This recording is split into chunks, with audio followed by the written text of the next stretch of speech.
Hello friends, welcome to my channel. இன்றைக்கி நம்ம சூப்பரான ஒரு சைட் டிஷ் ரெசிபி தான் பார்க்க போகிறோம். டெய்லியுமே நமக்கு குழம்பு பிரச்சனை தான் ரொம்ப பெருசாக இருக்கும்.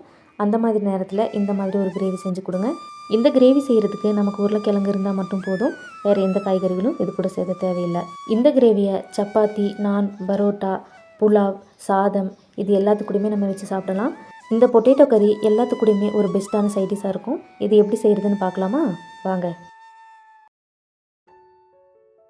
ஒரு மிக்ஸி ஜாரில் 10லேருந்து 15 பல் பூண்டு சேர்த்துக்குங்க. பெரிய பல்லாக இருந்தால் 5-6 கூட சேர்த்துக்கலாம். இதில் 1 இன்ச்சில் இஞ்சி சேர்த்துக்குங்க. கட் பண்ணி சேருங்க. ஒரு சின்ன துண்டு பட்டையை உடச்சி சேர்த்துக்குங்க. இது கூட 4 கிராம்பு சேர்த்துக்குங்க. 2 ஏலக்காய். இது கூட நான் 6 பச்சை மிளகாய் சேர்த்துக்கிறேன். உங்களுக்கு காரத்துக்கு தகுந்த மாதிரி சேர்த்துக்குங்க. கொஞ்சமாக ஃப்ரெஷ்ஷான புதினா இலை சேர்த்துக்குங்க. கொஞ்சமாக மல்லி இலையை சேர்த்துக்குங்க. 4 டேபிள் ஸ்பூன் வறுத்த நிலக்கடலை சேர்த்துக்குங்க. வறுக்காத நிலக்கடலை சேர்க்கக்கூடாது. இப்போ இது எல்லாத்தையுமே தண்ணி சேர்க்காமல் நல்லா அரைச்சிட்டு வந்துடுங்க.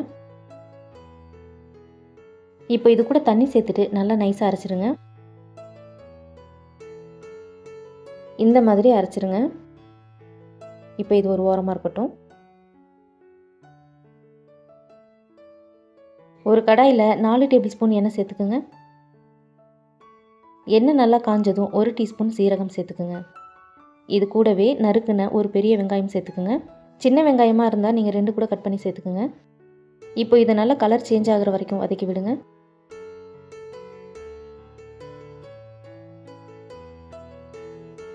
கலர் சேஞ்ச் ஆனதுக்கப்புறமா 1/4 டீஸ்பூன் மஞ்சள் சேர்த்துட்டு நல்லா வதக்கி விடுங்க.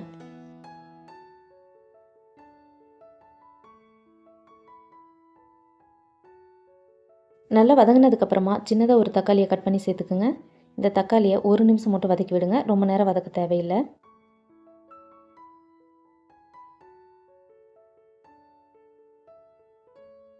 தக்காளி வதங்கினதுக்கப்புறமா நம்ம அரைச்சி வச்சுருக்கிற மசாலாவை இதோடு சேர்த்துருங்க. இந்த மசாலாவில் பச்சை வாசனையெல்லாம் போயிட்டு நல்லா எண்ணெய் பிரிஞ்சு வரணும். அது வரைக்கும் நல்லா வதக்கி விடுங்க. இந்த மாதிரி எண்ணெய் பிரிஞ்சு வர வரைக்கும் நல்லா வதக்கிக்கணும்.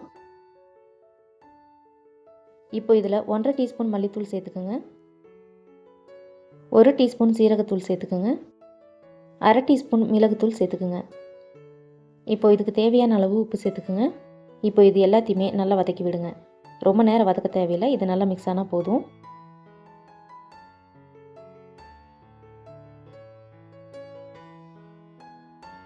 கால் கிலோ உருளைக்கிழங்கு எடுத்துக்கோங்க. அதை தோல் சீவிட்டு கட் பண்ணி தண்ணியில் நல்லா கழுவிட்டு ஒரு குக்கரில் சேர்த்திருங்க. உருளைக்கிழங்கு வேகிற அளவுக்கு தண்ணி சேர்த்துட்டு அதில் கொஞ்சமாக உப்பு சேர்த்து ஒரு விசில் வச்சு வேக வச்சுக்கோங்க. அந்த வேக வச்ச தண்ணியோடைய அந்த உருளைக்கிழங்கு இதில் சேர்த்துருங்க. இப்போ இதை நல்லா கலந்து விடுங்க. இப்போ இந்த கிரேவிக்கு தேவையான அளவு தண்ணி சேர்த்துக்குங்க. நம்ம மசாலா அரைச்சோல்ல அந்த மிக்ஸி ஜார்லேயே கொஞ்சமாக தண்ணி சேர்த்துட்டு அதை நல்லா மிக்ஸ் பண்ணிவிட்டு இதில் சேர்த்துருங்க. இதில் நம்ம தண்ணி ரொம்ப அதிகமாக சேர்க்கக்கூடாது. ஏன்னா இது நமக்கு கிரேவி மாதிரி தான் இருக்கணும். இப்போ இதை நல்லா மிக்ஸ் பண்ணி விடுங்க. இப்போ இதில் உப்பு காரம் செக் பண்ணிக்கோங்க. தேவைப்பட்ட இந்த டைமில் சேர்த்துக்குங்க. இப்போ இதை மூடி போட்டுட்டு மீடியம் ஃப்ளேமில் வச்சுருங்க. இதிலேருந்து எண்ணெய் நல்லா பிரிஞ்சு வரணும். அது வரைக்கும் நல்லா கொதிக்கட்டும். இந்த மாதிரி எண்ணெய் நல்லா பிரிஞ்சு வரணும். இதை நல்லா மிக்ஸ் பண்ணி விடுங்க.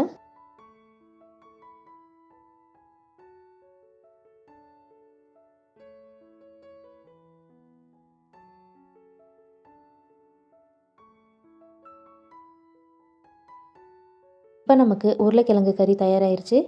இது கூட உங்ககிட்ட கஸ்தூரி மேத்தி இருந்ததுன்னா அதை கொஞ்சமாக கசக்கி சேர்த்துக்குங்க. அதே மாதிரி கொஞ்சமாக நறுக்குன கொத்தமல்லியும் சேர்த்துருங்க.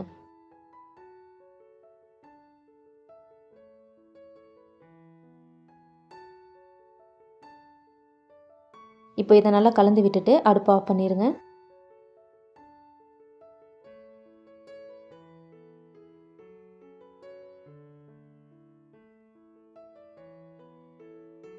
உருளைக்கிழங்கு கறி நமக்கு இப்போ தயாராகிருச்சு. இதை நீங்கள் சப்பாத்தி, நான், பரோட்டா, சாதம், புலாவ் ஐட்டம் எல்லாத்துக்கூடையும் நம்ம இதை வச்சு சாப்பிட்லாம்.